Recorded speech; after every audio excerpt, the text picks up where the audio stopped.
Hello, my name's Brian. I'm here to tell you about something that happened to me a few weeks ago. But first a question.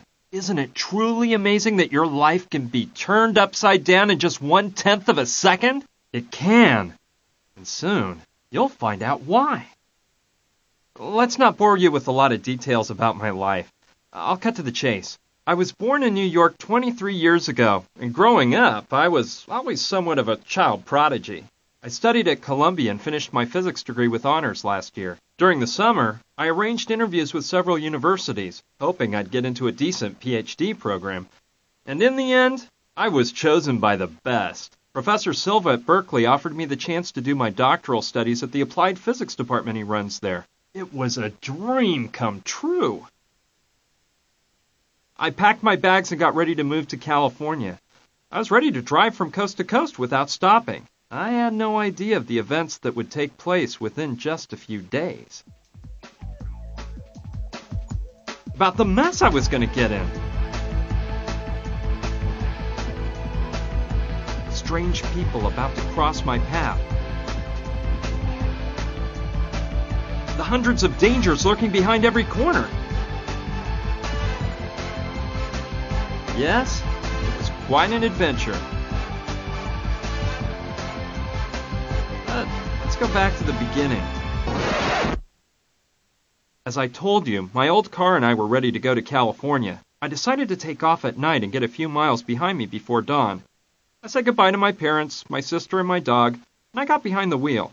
That's when I remembered I forgot to pick up a book I'd ordered at a bookshop downtown in Manhattan. Luckily, it was one of those bookstores that stays open 24/7, so I decided to grab the book on the way. I could have asked them to mail it to me once I got to California, but no, I decided to go into Manhattan and get it myself. That one detour changed my life forever.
Oh my God!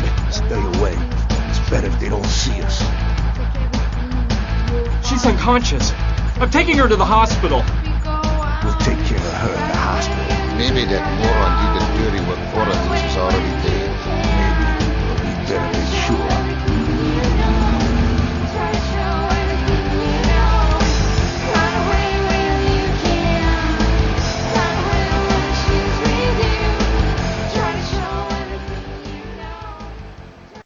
It did. I'm telling you.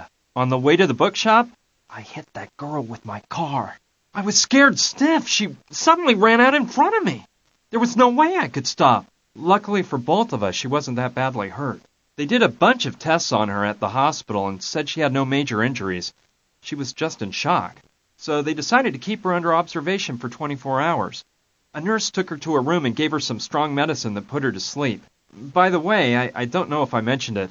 The girl's name was Gina, and she was amazingly beautiful.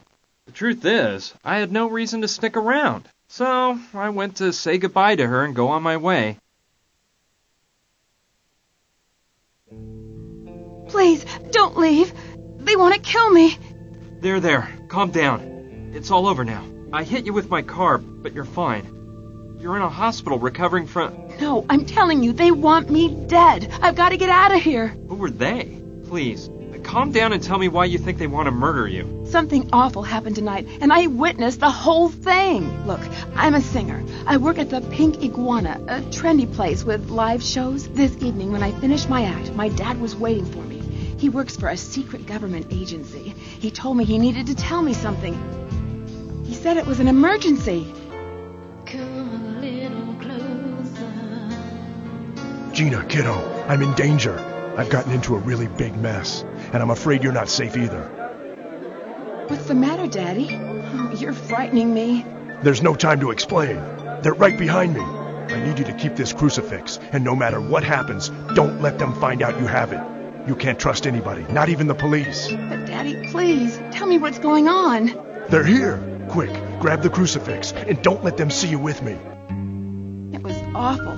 Some guys pulled my dad away and took him into the storeroom. I scrambled away just in time and got the crucifix without them seeing me. I followed them to the storeroom. They tied my dad to a chair and violently started interrogating him. These two henchmen wouldn't stop hitting him, and my heart froze when I saw who was giving the orders. The Sandretti brothers. The famous mafia bosses? How'd your dad get mixed up with those guys? I don't know, but they... Get him to tell you what he knows. Beat the truth out of him, if you must. Speak. Where is it? I won't say a word. Damn you! You're gonna speak now. Speak or die. You choose. Go to hell!